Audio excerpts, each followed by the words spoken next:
Lời Phật dạy khắc cốt ghi tâm: 3 lời không nói, 3 việc không làm, 3 người không kết giao. Trong cuộc sống, trong giao tiếp giữa người với người, nhất định hãy nhớ kỹ 3 lời không nên nói, 3 việc không nên làm và 3 loại người không nên kết giao. 3 lời không nói. 1. Những lời bóc mẽ khuyết điểm của người.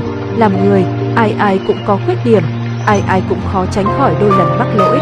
Những lỗi lầm hay khuyết điểm ấy, dẫu lớn nhỏ thế nào, cũng cần được cảm thông và dung thứ. Bởi vậy, khi nói chuyện cần phải tinh tế, không nên lấy lòng dạ ngay thẳng làm cái cớ để không còn giữ mồm giữ miệng. Dù là người thẳng thắn thật thà, cũng không nên bóc trần khuyết điểm của người khác.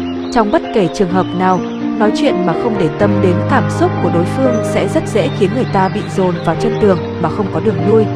2. Những lời thổi phồng bản thân.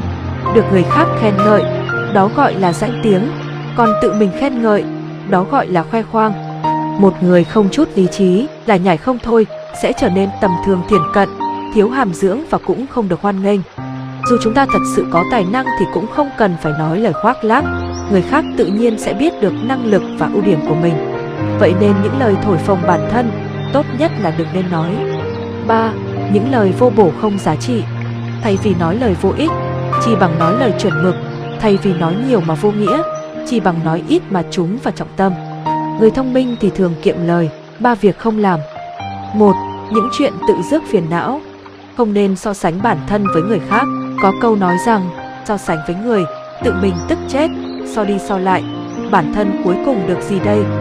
Nếu như thật sự phải so sánh, thì hãy nhìn lại chính bản thân mình, đối chiếu với ngày hôm qua, thì bản thân của hôm nay có vui vẻ hơn không, hạnh phúc hơn không?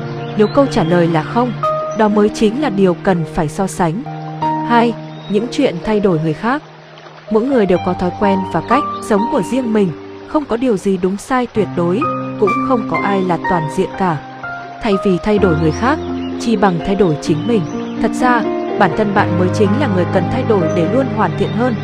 Thay vì chỉ trích người khác, giận dỗi người khác, đòi hỏi người khác phải thay đổi theo mong muốn của ta, chỉ bằng hãy chung sống hòa thuận, dĩ hòa vi quý, mọi mâu thuẫn lớn nhỏ đều không để trong tâm.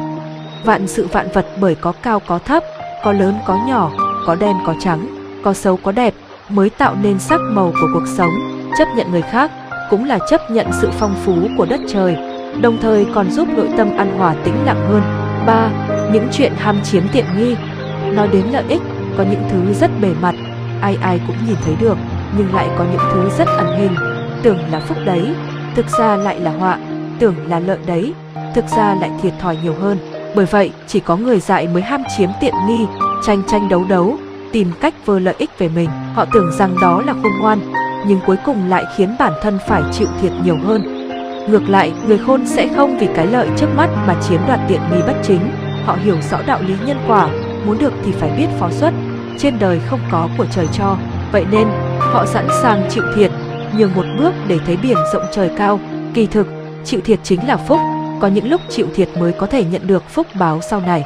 Nói đi nói lại, cũng chính là muốn nhận được hồi báo thì phải học cách cho đi. 3 loại người không kết giao. 1. Người hờ hững vô tình. Một người ngay đến cả thân nhân của mình cũng không muốn quan tâm, vậy làm sao có thể yêu mến bạn bè, yêu mến người khác được đây?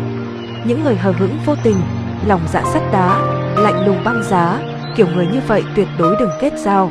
Nếu muốn kết giao thì hãy kết giao với những người coi trọng tình cảm, hiếu thảo với cha mẹ, thuận hòa với anh em, chân thành với bạn bè. Những người coi trọng tình thân, quý trọng tình bạn mới thực sự đáng để kết giao. 2. Người hám lợi. Trên thế giới luôn có kiểu người chỉ biết đến lợi ích, trong tâm của họ ích lợi luôn vượt trên hết thảy. Loại người như vậy sẽ chỉ biết lợi dụng người khác, thậm chí vì lợi ích mà sẵn sàng bán đứng cả thân nhân bạn bè.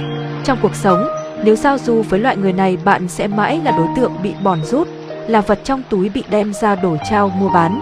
Đương nhiên họ cũng biết phó xuất, nhưng phó xuất của họ chỉ là quân cờ để nhận được lợi ích lớn hơn, thu lợi nhiều hơn từ người khác. Loại người này đương nhiên không thể kết giao rồi. 3. Người không giữ lời. Khổng Tử nói, nhân vi vô tín, bất chi kỳ khả dã, nghĩa là người không có chữ tín sẽ chẳng làm chi nên việc.